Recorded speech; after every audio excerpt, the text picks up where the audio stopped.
Bem-vindos a mais um programa Arte da Guerra com o embaixador Francisco Seixas da Costa, a quem peço, embaixador, que comente aquilo que foi o que aconteceu na Cimeira de Segurança de Munique, recordando que o ano passado o vice-presidente norte-americano J.D. Vance puxou as orelhas a toda a Europa, explicando que a Europa é um continente que está a afundar-se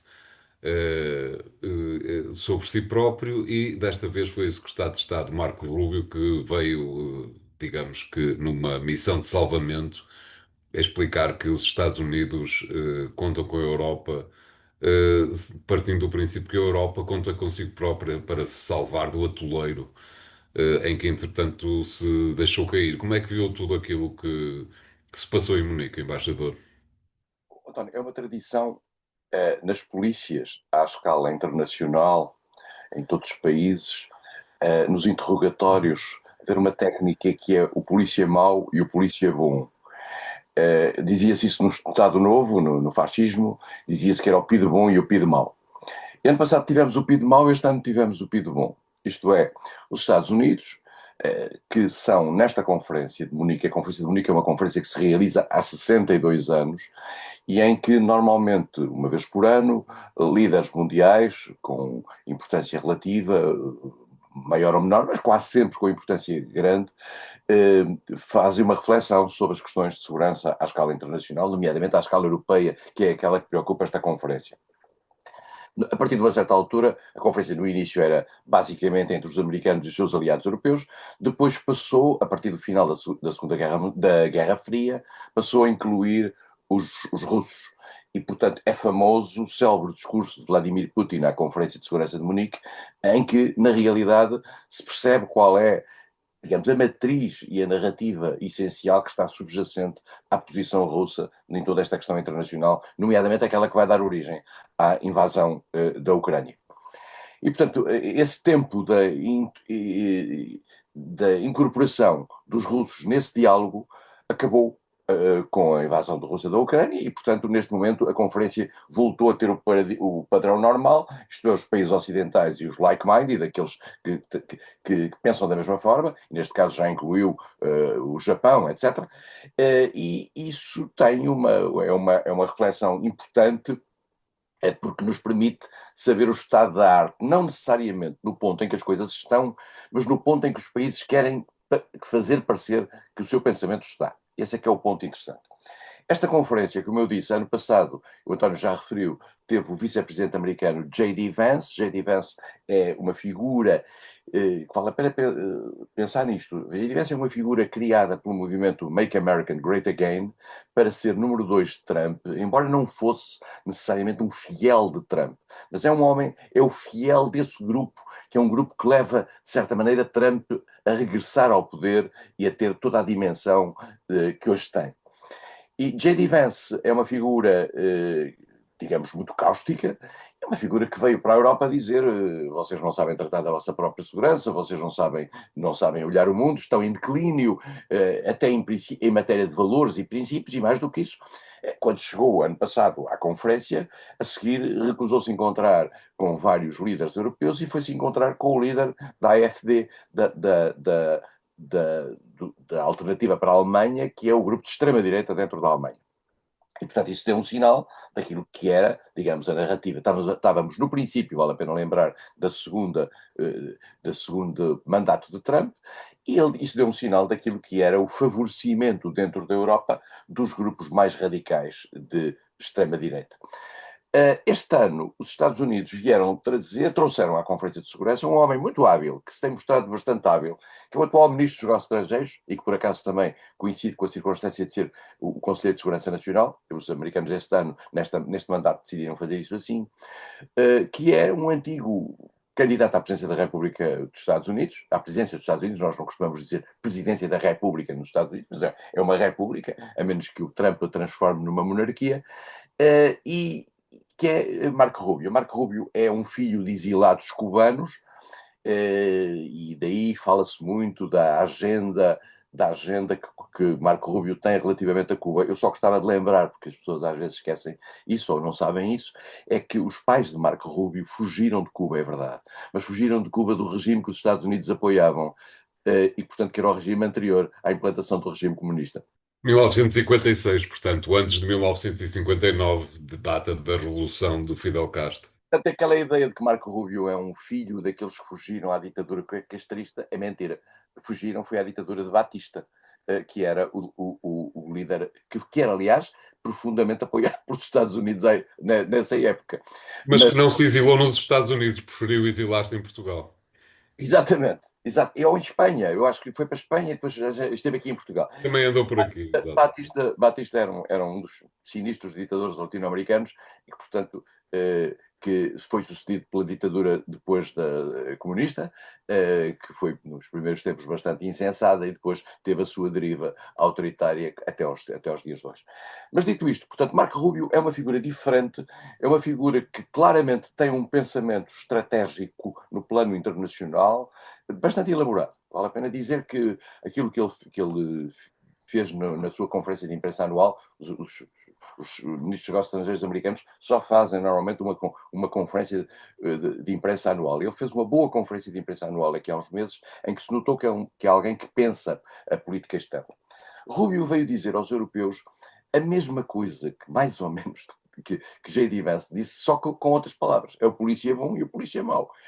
E veio dizer que vocês estão num declínio, vocês, graças a nós, estão neste momento a tomar conta da vossa própria segurança, e deixou o recado americano que a segurança europeia, nomeadamente a questão da Ucrânia, é vossa, não é nossa. Nós estamos disponíveis para vos ajudar, vendendo-vos armamento que vocês pagam. Tão simples como isso. E como nós vos convencemos, e bem, sob o ponto de vista estratégico, a não depender do gás russo, aqui está o nosso gás para vocês comprarem, que é o que tem acontecido. Nós deixamos de comprar gás à Rússia, passamos a comprar gás aos Estados Unidos. E, portanto, os Estados Unidos ganham, digamos, pelo menos a 2 carrinhos, se não ganharem a mais. E por isto mesmo, a mensagem de Rubio, que foi estranhamente aplaudida no final, porque houve ali uma espécie de um erro coreográfico. O ministro da Defesa alemão, Pistorius, levantou-se, outras pessoas ao lado levantaram-se e atrás a sala levantou-se. A sala levantou-se porque ouviu mal. A sala ouviu, a senhora Ursula von der Leyen também ouviu mal. Ouviu mal porque a mensagem de Rubio não é muito diferente da outra. É dita noutro tom. E, portanto, e o, o, o essencial da mensagem é a mesma. Os Estados Unidos consideram que a América, que a Europa, deixou entrar num declínio por virtude da imigração, por virtude da falta, isto é extraordinário, da falta de liberdade na imprensa, porque há órgãos de extrema-direita que estão a ser proibidos ou dificultados, e aí teve uma resposta de uma senhora que inesperadamente disse uma coisa boa, que foi a senhora Kaja Kallas, que foi primeira-ministra da Estónia, e que disse: eu tenho alguma dificuldade, sendo o segundo país, vindo do segundo país com mais liberdade de imprensa, de receber lições de alguém que está no lugar número 58 da lista da liberdade de imprensa à escala internacional, disse ela, e bela frase, valeu a pena ela ter ido a Munique só por isto. E, portanto, o que é que aconteceu em Munique? Aconteceu, no fundo, a reiteração das posições mais ou menos conhecidas. Quer dizer, o Rubio, como digo, afirmou a centralidade da América na salvação da civilização ocidental. No fundo, foi isto. Quer dizer, é um discurso que deve cair bem em alguns setores de extrema-direita europeia. Zelensky foi igual a si próprio, quer dizer, disse o que tinha que dizer relativamente às necessidades do seu país e à questão da defesa antimíssil e do pedido de mais defesa antimíssil e pedindo aos americanos para ajudarem a Ucrânia a ter defesa antimíssil, que neste momento é limitada. Macron fez um discurso ideológico interessante, sob o ponto de vista do ataque da Rússia e do isolamento da Europa. E foi um discurso interessante, não tem assim grandes consequências. O primeiro-ministro alemão, Merz, fez um discurso anunciando aquilo que já se sabia, de certa maneira, mas de forma enfática, o rearmamento alemão. E quer Merz, quer Macron, estão a pensar, estão a falar um bocadinho do chapéu nuclear europeu, o que tem a ver também com Keir Starmer, com o primeiro-ministro britânico. Quer no caso de Merz, quer no caso de Macron, quer no caso do primeiro-ministro britânico, estamos a ver dois líderes que internamente estão, digamos, na baixa, a usarem esta plataforma internacional para se afirmarem, para afirmarem o seu poder. E, portanto, não há assim, digamos, nada de muito particular. No fundo, as tensões transatlânticas estiveram no centro deste debate. A guerra da Ucrânia, naturalmente, mesmo que não estivesse no centro do debate, e posso estar enganado, mas tenho a sensação que a Ucrânia não faz parte, não foi mencionada, mas posso estar enganado, devo dizer, no discurso de Rubio, que Rubio não falou na palavra Ucrânia. Mas posso ter sido distração minha, e, portanto, a grande questão continua a estar a ser como fazer, como levar à prática aquilo que Macron foi o primeiro a falar, enfim, já não é uma coisa antiga, mas de qualquer maneira, na última geração foi o primeiro a falar, que é a autonomia estratégica europeia. A autonomia estratégica europeia, e já vamos falar disso num outro ponto desta nossa conversa, passa naturalmente pela criação de uma entidade europeia em matéria de defesa e segurança, que se apoie numa indústria europeia, numa investigação científica e tecnológica europeia forte e, portanto, numa maior integração europeia. E isso, digamos, é visto por alguns Estados como difícil de levar à prática, atendendo ao estado da sua opinião pública. E pronto, no fundo é isto. A questão da Groenlândia também passou por ali, no discurso de Mette Frederiksen, a primeira-ministra da Irlanda, da Dinamarca. À parte, já agora, um fait divers, à parte a conferência, houve um encontro em que estiveram senadores americanos e a primeira-ministra da Dinamarca, e esse encontro correu muito mal. Houve mesmo insultos parte a parte, numa área da conferência ou no hotel, mas uma coisa muito mal, em que alguns senadores americanos perguntaram, mas que interessa isso de saber qual é a tutela da Groenlândia, o que é preciso é que a Groenlândia esteja ao dispor dos Estados Unidos. Agora, se é da Dinamarca ou se é de outro país qualquer, não tem importância nenhuma. Esta noção de que aquilo que é dos outros é fácil de dispormos é aquilo que é a política atual dos Estados Unidos. Portanto, para utilizar uma expressão que se utiliza, que creio que é de um livro conhecido, Nada de Novo a Oeste. Exatamente. Anselmo de Kist. Parece-lhe, embaixador, que esta deriva nuclear militar vai obrigatoriamente fazer parte da estratégia europeia de segurança? Não há outra forma de ver a coisa, não é? Há dois países europeus que têm armas nucleares, a França e o Reino Unido. Estes dois países europeus são, de certa maneira, a garantia, no quadro do Tratado de Não Proliferação Nuclear, de que não se deixa que mais ninguém tenha arma nuclear. Embora nós aqui já tivemos falado que há outros países que não têm armas nucleares que têm armas nucleares e que não as declaram. E, portanto, não estão cobertos pelo tratado, não são subscritores do Tratado de Não Proliferação Nuclear, etc. E há países que querem ter armas nucleares e são subscritores do tratado, que é o caso também iremos ver a seguir, que é o caso do Irão. E, portanto, estamos aqui num problema, é que têm que ser dois países essenciais ao acordo internacional que está subjacente ao Tratado de Não Proliferação Nuclear a romper com ele. É claro que podem dizer assim, a França e o Reino Unido colaboram numa política de segurança e defesa europeia e põem ao dispor dessa política de segurança e defesa europeia, que é uma espécie de NATO europeia, ou pilar europeu da NATO, como antigamente se dizia, colocam as suas forças nucleares. A França, durante muito tempo, recusou-se a fazer isso, isto é, aquilo que é a sua força nuclear, que se chama em França La Force Frappe, não estava ao dispor dos países ocidentais, e como a França, mesmo em matéria convencional, durante algum tempo, até Sarkozy, depois de Sarkozy mudou, estava fora da estrutura militar integrada da NATO, também as suas forças convencionais não estavam ali. Com Sarkozy regressou, aliás, curiosamente, eu estava em França nessa altura, as pessoas pouco deram conta dessa mudança, que é uma mudança anti-golista ferrenha. Mas, de todo modo, fizeram essa mudança. Resta saber agora se a mudança também é feita para efeito das forças nucleares. E isso não é independente para isso aquilo que vai ser o resultado das eleições francesas do próximo ano, em matéria de presidenciais. E depois das legislativas que lhe estão provavelmente associadas. Ver o que Claro. é que isto vai dar, mas quer dizer, se a Europa quer ter de facto uma autonomia estratégica, essa autonomia estratégica não é possível sem integrar toda a dimensão, nomeadamente a dimensão nuclear.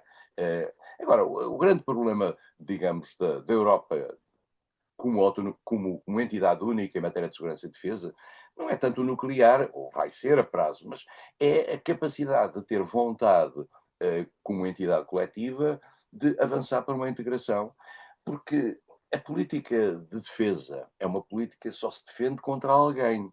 Ora bem, é preciso que haja uma coincidência entre os países que fazem parte deste núcleo central do adversário e da importância do adversário.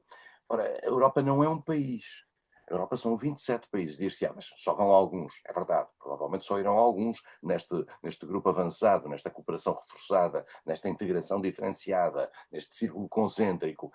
Só vão alguns, mas mesmo nesses alguns, são democracias que têm ciclos políticos, que têm tempos diferentes, que têm visões internas diferentes, e em que a conjugação de tudo isso, na perspectiva de uma união em matéria de defesa e segurança, que passa pela vida dos seus militares, uma coisa é dizer umas coisas sobre o mercado interno, e já falaremos também a seguir, etc, etc. Mas outra coisa é passar pela vida dos militares, pela vida dos cidadãos, pela declaração de guerra, pela entrada em situações bélicas. Ter um conjunto alargado de países que têm eles próprios fronteiras de proximidade diferentes relativamente ao perigo. Portugal está aqui, a Rússia está do lado de lá, mas a Estónia está ali ao lado da Rússia. E, portanto, tudo isso é muito difícil. E a questão é que na União Europeia há um problema dramático, que é a simultaneidade da vontade. Isto é, normalmente, o ter os países todos, ou um conjunto alargado e significativo de países a decidir da mesma maneira, só se consegue em situações de crise. Já aqui falámos várias vezes que aquelas conferências com conselhos europeus, em que há uma decisão à última da hora, à beira do abismo, houve isso, por exemplo, na parte financeira. António, lembra-se a questão do tratado orçamental, a questão de toda aquela discussão sobre as questões financeiras. Só em cima do precipício é que de repente as pessoas dão conta que estão à beira do precipício. E, portanto, trabalhar em tempos de business as usual, como é o tempo atual, apesar de tudo, porque apesar de tudo quem está em guerra ainda é a Ucrânia, que é uma espécie de sucedâneo da Europa do lado de lá, esta coisa é um pouco difícil de organizar e de conjugar simultaneamente estas vontades.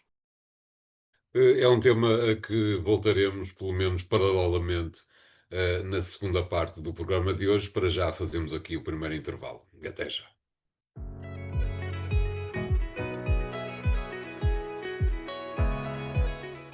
Bem-vindos à segunda parte de A Arte da Guerra. Desta vez, embaixador, para lhe pedir um comentário sobre a cimeira informal que decorreu no final da passada semana na Bélgica e que tem muitos pontos de contacto com com a Cimeira de Munique, como já se percebeu, numa altura em que aparentemente a questão da unanimidade nos 27, no bloco dos 27, foi deixada para trás, uma vez que esta figura da cooperação reforçada passou a ser algo que pode vir a ser utilizado, já foi utilizado anteriormente, mas que pode vir a ser utilizado com alguma recorrência, o que, por um lado, coloca a questão da unanimidade fora do plano geral da agenda dos 27, mas, por outro lado, de alguma forma, faz surgir uma Europa, ou pode fazer surgir uma Europa a duas velocidades, não lhe parece?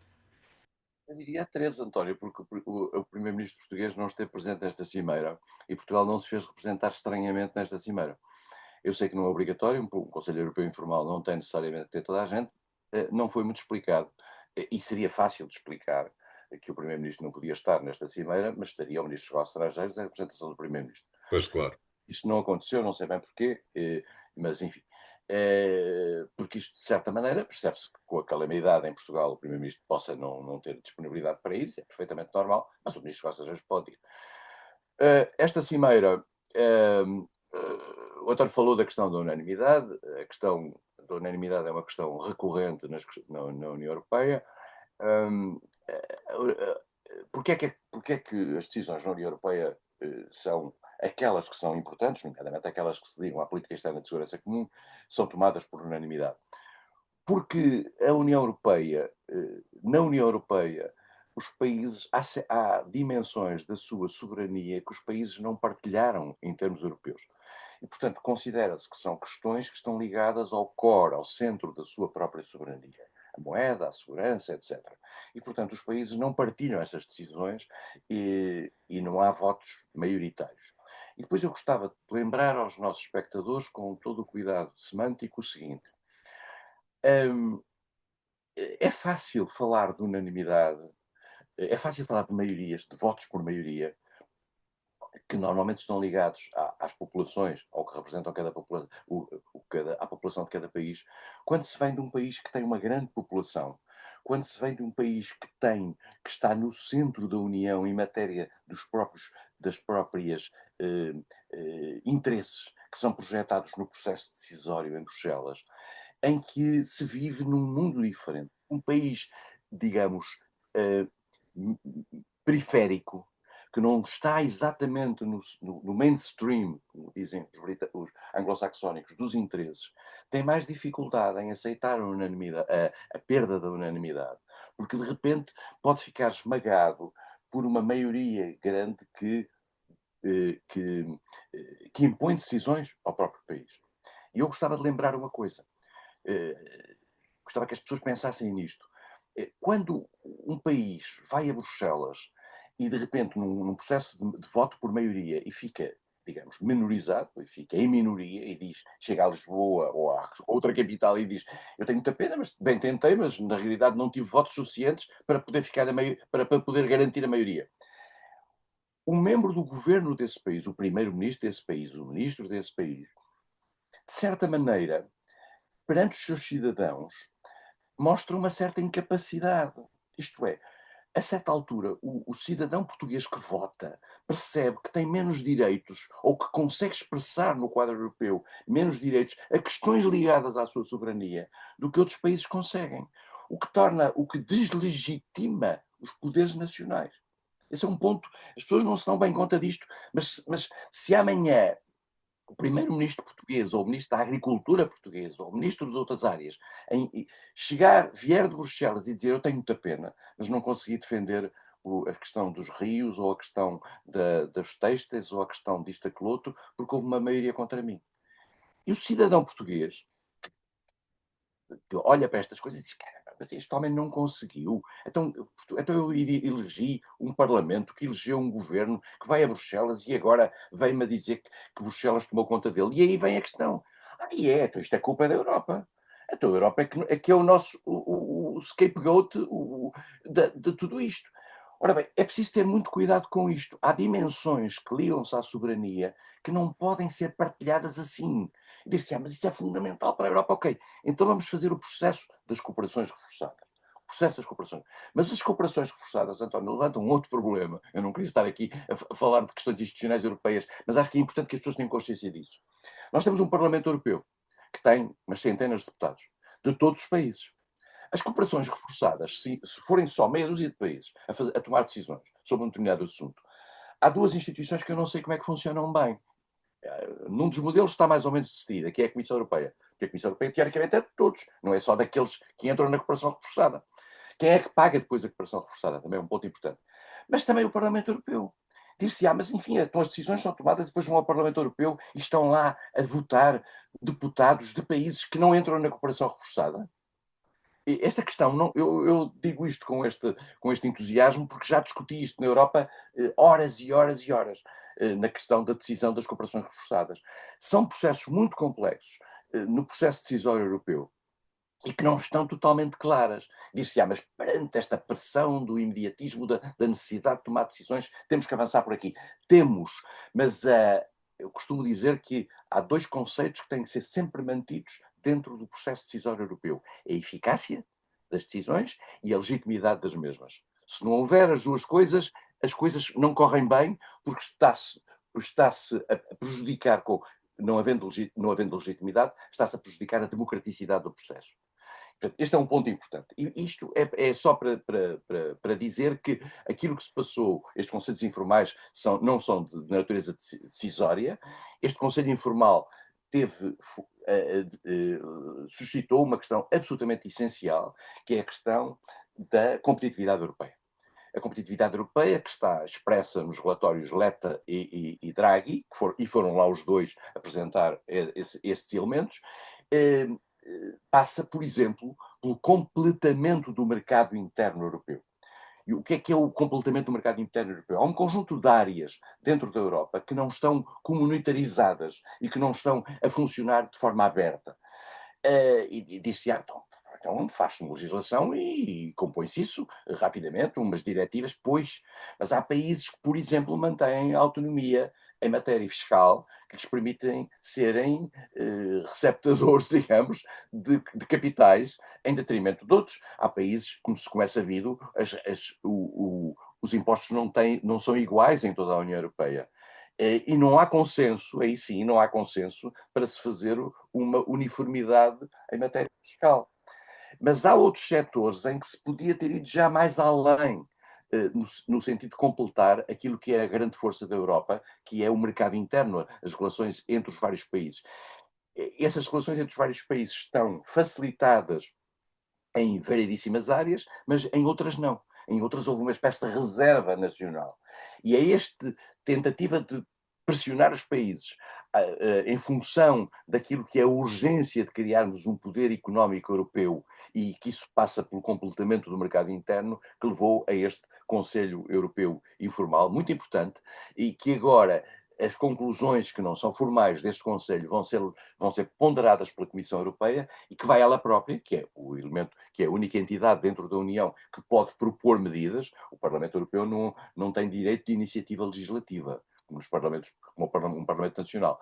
Quem tem a única entidade que tem poder de iniciativa legislativa nem são os ministros, é a Comissão Europeia. A Comissão Europeia tem um monopólio da iniciativa legislativa. Depois passa pelo acordo dos ministros e depois vai ao Parlamento Europeu em algumas áreas em que o Parlamento Europeu tem competência. E, portanto, estamos aqui num Conselho Informal muito interessante, muito importante, e vamos ver em que medida a Comissão Europeia vai fazer sair daqui algumas propostas e vai testar a sua aceitabilidade num universo tão largo quanto possível. Aquilo que ficou mais ou menos evidente é que a cooperação reforçada em termos da economia fez agregar um grupo de países que, por coincidência, são todos da Europa Central e do Norte, ou seja, Portugal não foi chamado para o grupo. É a Europa a duas velocidades, embaixador, naquilo que tem a ver diretamente com questões de economia, de crescimento e, portanto, do dinheiro que cada europeu tem no bolso. A Europa já tem duas velocidades em várias áreas. Schengen são duas velocidades, há países Exatamente, a zona euro também. da zona euro também. E, portanto, as duas velocidades estão aí. Eh, na Europa, António, houve sempre um problema que é o seguinte, que é, ou das duas uma, ou a Europa era uma espécie de eh, agregação de países que têm mais ou menos o mesmo nível de desenvolvimento e que, portanto, avançam em conjunto. Isso foi a Europa dos seis, no início. Que foi a Europa que tinha o Benelux, que tinha a França, que tinha a Alemanha e que tinha a Itália. Portanto, os seis países. E depois foram-se buscar países desenvolvidos da Europa. Entrou o Reino Unido, entrou a Dinamarca. Depois, a certa altura, percebeu-se que era importante garantir a possibilidade de algumas ditaduras europeias que eram países menos desenvolvidos, que era o caso da Grécia, poderem entrar. No fundo, era para ajudar a Grécia a sair. Mas era era um conjunto de países ricos que tinham um pequeno país pobre. Depois entrou Espanha e Portugal também. E antes disso tinha entrado a Irlanda, que era um país pobre, mas não era ditadura. Mas que completava de certa maneira. Mas também cheio de reticências. Era um país neutral, por exemplo, não era membro da NATO, era o único não membro da NATO, era um país que não aplicava Schengen no início, e portanto tudo isso tem a ver e que não aplica Schengen, tem a ver com o problema das fronteiras e tem a ver com as dependências. A Irlanda depende muito do Reino Unido. E, portanto, a certa altura, de certa maneira, as duas velocidades estavam lá. E viu-se isso em vários momentos. E as duas velocidades dependem, às vezes, da vontade dos países ou da incapacidade dos países de fazerem parte do núcleo mais duro. Eh, e a certa altura põe-se o problema que é preferível deixar entrar países que não estão dispostos a cumprir a totalidade, mas no fundo para os ter connosco, ou mantemos-los fora até que eles tenham condições de estar connosco. Este é o problema sistemático. Aliás, é o chamado dilema suíço. A Suíça tem um grau de desenvolvimento que era capaz de entrar para a União Europeia, sem qualquer problema, mas não quer. A Noruega, a mesma história.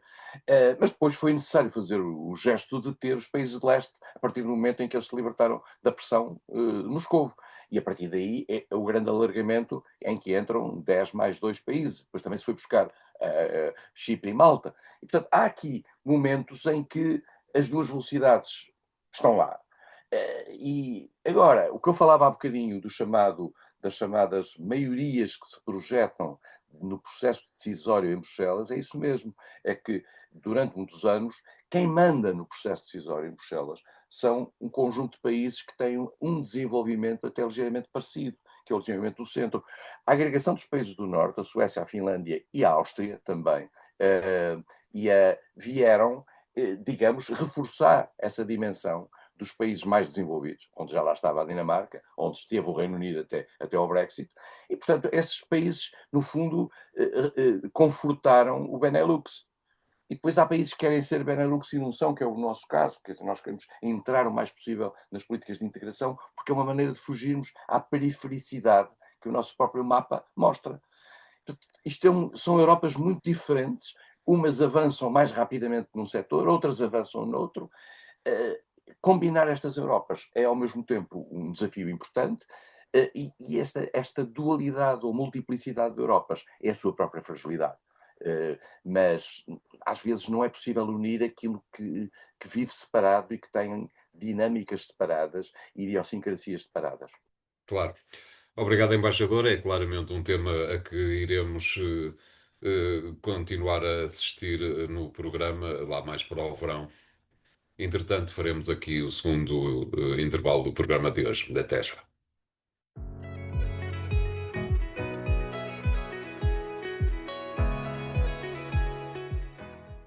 Bem-vindos à terceira parte de A Arte da Guerra. Desta vez, embaixador, para lhe pedir que comente aquilo que parece ser, de uma forma mais ou menos inesperada, pode ser que tudo venha a correr mal, como é evidente, que aquilo que vem a ser a possibilidade de o Irão e os Estados Unidos conseguirem chegar a um acordo sobre a questão nuclear. Houve esta terça-feira de Carnaval, esperemos que a parte desta frase que importe não seja Carnaval, mas terça-feira. Houve esta terça-feira uma reunião que aparentemente não correu mal, não correr mal já não é mal, entre as duas delegações, reuniões indiretas, que sempre é uma coisa um bocadinho extravagante, mas que, pelo menos da parte do Irão, saíram de lá, a delegação iraniana saiu de lá com a esperança de que um acordo possa estar no horizonte. Como é que tem visto todo este processo, embaixador? Se depender de Israel, acordo não terá lugar. Não. Os israelitas não querem que os americanos tenham um acordo com o Irão. Por isso nem precisavam da reunião de ontem já anteriormente, antecipadamente tinham dito que nem pensar. Estão, Aliás, como vêm dizendo há anos, não é? portanto, nós temos que perceber que já houve um acordo entre os Estados Unidos e o Irão. Exatamente. O acordo era o protocolo que tinha sido feito com a intervenção da França, da Alemanha e do Reino Unido, que é um acordo de que os americanos abandonaram no primeiro mandato de Trump. E que foi muito aplaudido em Tel Aviv. Esse acordo era um acordo que previa uma fiscalização por parte da Agência Internacional de Energia Atómica ao enriquecimento do urânio no Irão, porque o Irão, vale a pena lembrar, diz que esse enriquecimento do urânio é para a utilização do urânio para fins pacíficos. O mundo não acredita, e bem, que o enriquecimento do urânio seja para fins pacíficos e acham que o Irão quer é criar uma arma nuclear. E o mundo também considera que o Irão não pode ter uma arma nuclear, tendo em atenção a natureza do seu regime e os riscos que isso criaria para o mundo.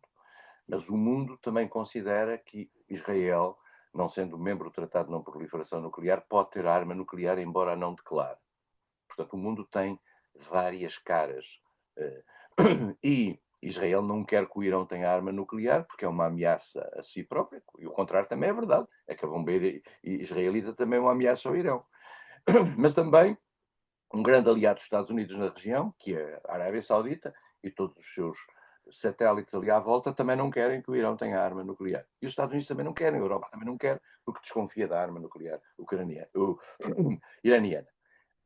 Aparentemente, esse acordo que tinha sido feito no tempo de Obama era um acordo que permitia um controle efetivo da arma nuclear iraniana.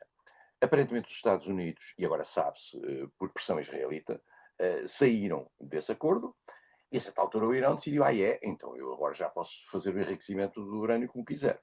As coisas foram tão longe que levaram a um ponto em que os Estados Unidos, Israel e os Estados Unidos atacaram o Irão e terão tentado destruir, não se sabe bem se destruíram ou se não destruíram, estruturas para esse enriquecimento do urânio. Aparentemente não, razão pela qual estas conversas continuam, porque se tivessem destruído, estas conversas não tinham grande sentido, se não houvesse essa continuação desse enriquecimento do urânio. Os Estados Unidos fazem estas negociações intermediadas, estão em Geneve, fizeram, aparentemente houve um encontro entre, por um lado, o ministro dos Negócios Estrangeiros do Irão, Abbas Araqi, e os dois representantes americanos que são um mistério da diplomacia, devo dizer. São tipos que sabem de tudo. Quer dizer, sabem da Ucrânia, sabem quer dizer, parecemos nós aqui que estamos a comentar, mas eles estão a negociar. Quer dizer, sabem da Ucrânia, sabem de Gaza, sabem do nuclear urânio, que é Witkoff, que é um promotor imobiliário amigo de Trump, que faz casas em Nova Iorque, e o outro que é Jared Kushner, que é genro. O que é uma coisa que é simpático, porque é uma coisa de dar oportunidades a membros da família, que é sempre agradável, sob o ponto de vista de apoio ao núcleo familiar. Mas é um bocadinho bizarro no plano das negociações internacionais e, em particular, de negociações internacionais que têm um impacto de natureza global. Quer dizer, a qualificação de Jared Kushner para discutir qualquer coisa no plano internacional está hoje por conhecer, mas ele discute tudo, quer dizer, à escala internacional. E, portanto, porque É preciso muitas qualidades para ser um bom genro, isso há que admitir. é verdade, é verdade, é verdade. Portanto, mas ter a confiança do sogro, como aliás, ter a confiança de uma sogra, nem sempre é uma coisa fácil. E tem, eles por vistos têm.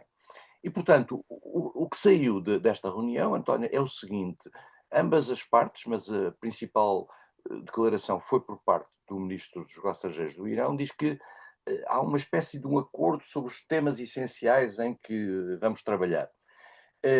Os americanos, com alguma prudência, não puseram cá fora nada, e os iranianos também não. A melhor maneira de se negociar é assim.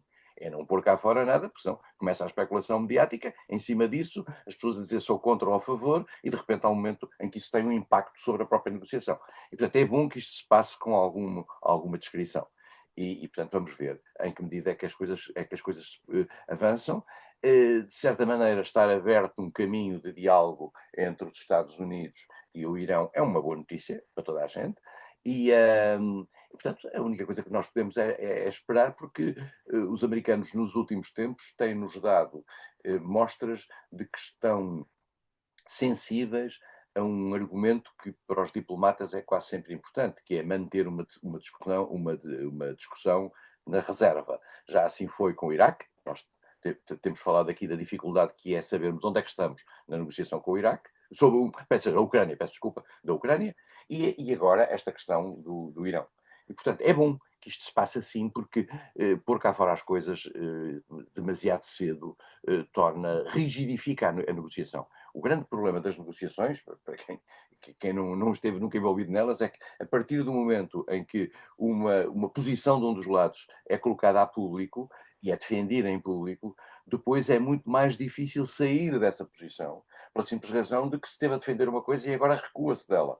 Portanto, estas coisas têm que ser feitas privadamente, no sentido de que esta margem de manobra possa ter algum recuo sem que isso seja rigidificado no quadro da opinião pública. Vamos ver o que isto vai dar.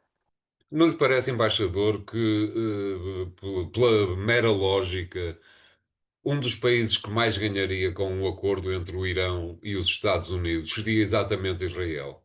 Não, António. Não por uma razão simples, porque uh, Israel, Israel não acredita que o Irão cumpra o acordo. Nós não acreditamos que Israel cumpra os acordos também, nomeadamente em matéria de Gaza, como se tem visto. E, portanto, naquela área do mundo, cumprir acordos é uma coisa muito complicada e Israel não acredita. Israel, como vive na sua ameaça existencial, sob essa ameaça existencial, Israel está simplesmente a ganhar tempo. Infelizmente não está a ganhar paz, só ganha tempo. E, portanto, eu devo dizer que não estranharia nada que num tempo útil ainda de vida deste nosso programa nós assistíssemos a mais um ataque israelita ao Irão. Basta para isso que haja algum recuo, alguma rigidez por parte do Irão relativamente ao acordo com os Estados Unidos, e Israel fará aquilo que se costuma chamar o dirty work sem qualquer dificuldade. E quero lhe dizer também mais, António, há países europeus que ficarão com um sorriso de boca a boca no dia em que o Israel fizer isso. Há aqui, na vida internacional as coisas não são exatamente aquilo que parecem. E por isso mesmo, eu não acredito que Israel goste deste acordo, não acredito que o. E depois também há um ponto importante, António, que nós, às vezes, quando estamos a olhar para estas coisas, os Estados Unidos, outros países, que Estados Unidos? Isto é, nós olhamos para os Estados Unidos agora com Trump, mas já tivemos Joe Biden há pouco tempo, já tivemos o Obama antes disso, já tivemos Bill Clinton. Portanto, que Estados Unidos são? Os Estados Unidos são, teoricamente, uma democracia. Tem muitos defeitos, mas são uma democracia. E pode haver governos republicanos e democráticos. E uns mudam as estratégias internacionais. Alguém que. Uma coisa é um acordo entre o Panamá e a Costa Rica, ou uma coisa qualquer, sem implicações de natureza de segurança. E outra coisa é a grande potência mundial, de repente mudar de ideias e dizer: olha, mudei de ideias. E, portanto, os Estados Unidos não são um parceiro fiável no plano internacional. Aliás, a Europa agora está a aprender isso. Exatamente. Muito bem, embaixador, obrigado. O programa fica hoje por aqui. Continuem a segui-lo no site do Jornal Económico e nas redes sociais do jornal. Obrigado e até para a semana.